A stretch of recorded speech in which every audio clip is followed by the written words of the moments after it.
We're back. We're talking with Professor John Kindt from the School of Business here at the University of Illinois. And I was joking during the break. Professor Kindt, why don't you tell us what you really think about gambling? But, you know, what I'm not a big advocate, but excuse me, it always amazes me that some of these communities get all in a froth about, we're going to get a casino, and they get all excited about it. And certainly some people must think there's some benefits to it. What do you say to that? Well, that's simply because they've been misled, and there are billions of dollars at stake. And the business economics on this is really very simple. I mean, these are basic economic principles. You're not creating a new product. You're just dumping money into these gambling machines. And basically, 90% of all the gambling money today, they don't even care about the card games in casinos. Slot machines, they just are bringing in 90% of all the money that's going into gambling today. The slot machines. And that's one reason why the Illinois Lottery wants to put the lottery online, because then that would put slot the machine lottery right in your home. Right. At every work desk, at every school desk, in every living room. And they're actually doing that right now. And they want to expand that. But this is not good economics. And people say, well, you know, you're a business and legal policy professor and your colleagues are into economics. Why did you all get into this?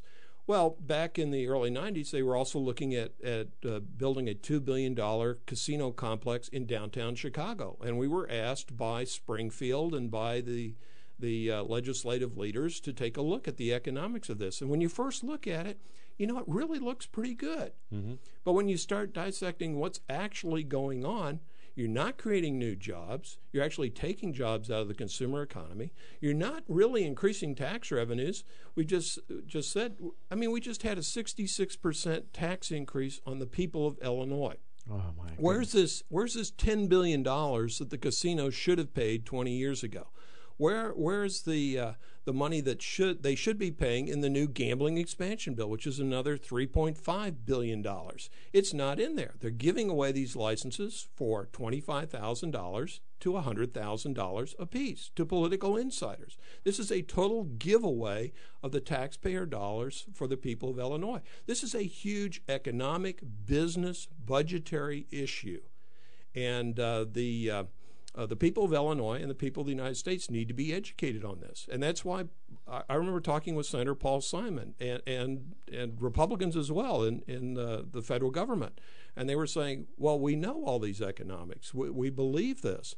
But the public just hasn't gotten the message about this. And so that's one reason why Senator Simon, emphasized and passed through the Congress the U.S. National Gambling Impact Study Commission.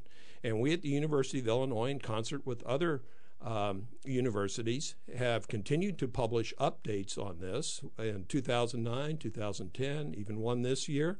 Thousands of pages, multiple volumes, republishing all of the academic studies that are still coming out on this, saying that gambling, you can't gamble your way to prosperity. And in fact, when you do have this, you're actually, one of the reports we republished was by Professor Grinnells and David Mustard, published by Harvard and MIT, a definitive 10-year study that said that when you bring in these gambling machines, crime rate rises about 10% per year around these concentrated gambling facilities. Well, why is that? Well, people lose their money. They start resorting to property crimes, and then even more violent crimes. It's a definitive study. Bringing in these machines increases gambling crime, increases bankruptcies, increases new addicted gamblers. These machines are actually known by the psychological, medical communities as the crack cocaine of creating new addicted gamblers. Now, I go quickly on this because we don't have much time on it, and it's important to inform the public about what is happening.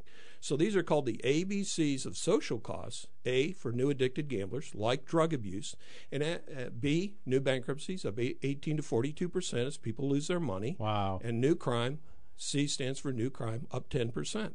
And you don't have to believe me. You can just have, people can just go online to 60 Minutes. Nobody's going to argue with 60 Minutes. Go to 60 Minutes.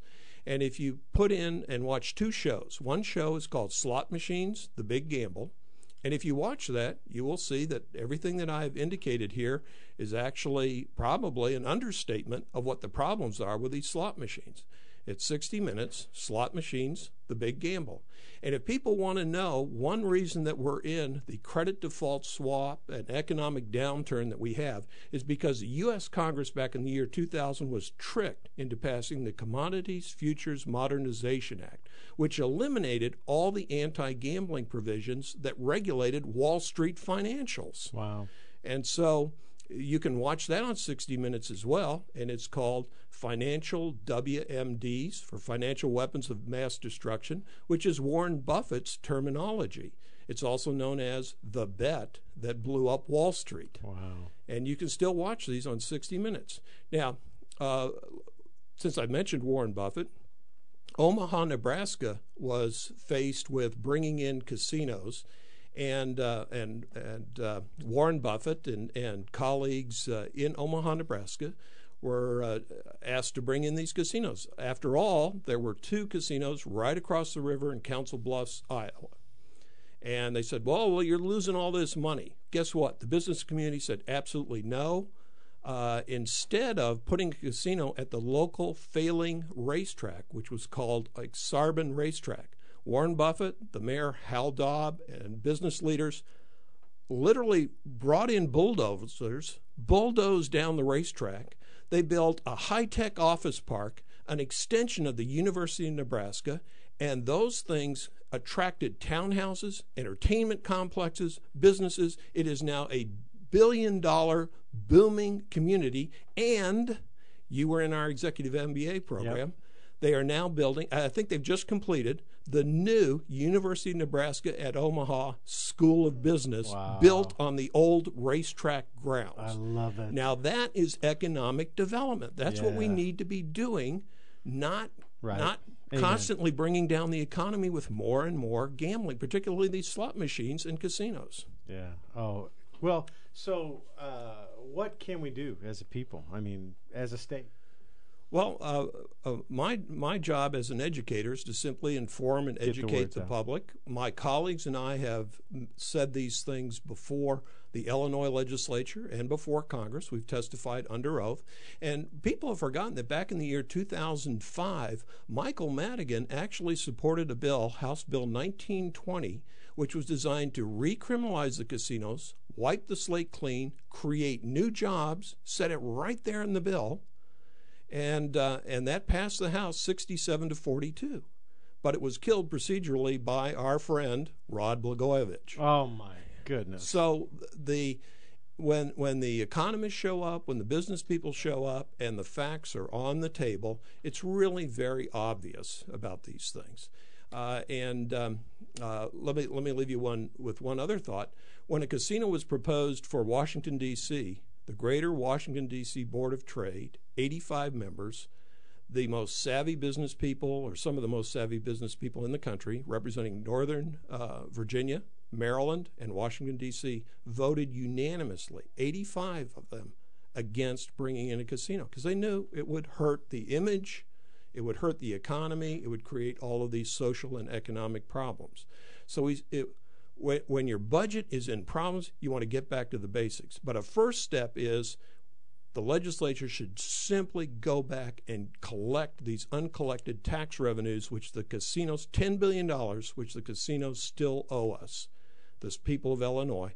And if this new gambling expansion bill passes, they shouldn't be giving away these licenses for $100,000 to $150,000 each. They should be selling them at the fair market value of $3.5 billion. If you want money, get it from the gambling interests. Well, when I agree 150%, when this money is flowing through the casinos, is there a tax? I mean, do we get taxes from? Yes, there are some taxes, but at the same time that the state of Illinois is raising everybody's state income tax 66%, over the years, the gambling industry has been reducing their own taxes. So even though it appears that there are some taxes up front and in the new bill, there are some taxes on the slot machines that are being installed. But those taxes traditionally simply disappear or go down over time. And let me just give you one quick example. After the 9/11 attack on the United States, there was an economic stimulus act, which was designed to stimulate the economy. Well, guess what? The gambling interests slipped in a provision which gave them a $40 billion tax write-off for slot machines. Oh, my. And they were asking for a $133 billion tax write-off. Oh, my goodness. Now, that shows you the power that they have, the finesse that they have as lobbyists, and it's all about gambling. And Illinois should not be all about gambling. Illinois should be about quality development of business and community environments, quality of life, education, higher education, secondary education. That's what really gets your economy going. That is long-term strategy for success. We're losing 1,200 people per week net moving out of this state, and that includes businesses as well. That should not be, and that's been going on for 20 years. And we need to reverse that.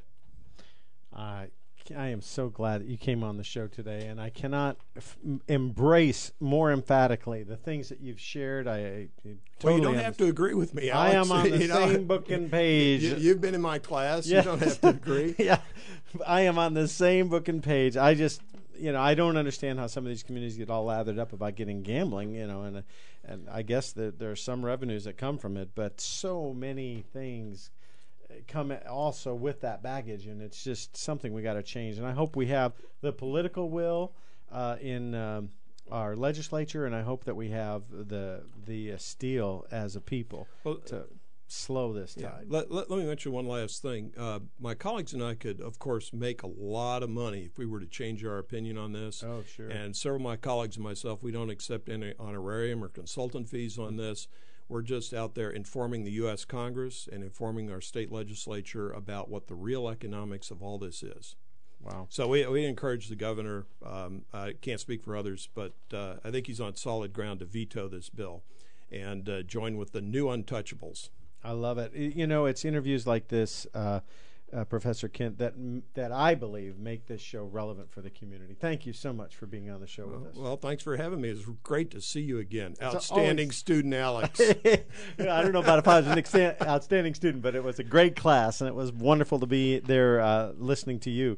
Now, I would just like to say we have been talking with Professor John Kindt. He is the law professor at the School of Business at the University of Illinois, and I want to make sure you know who we're talking to.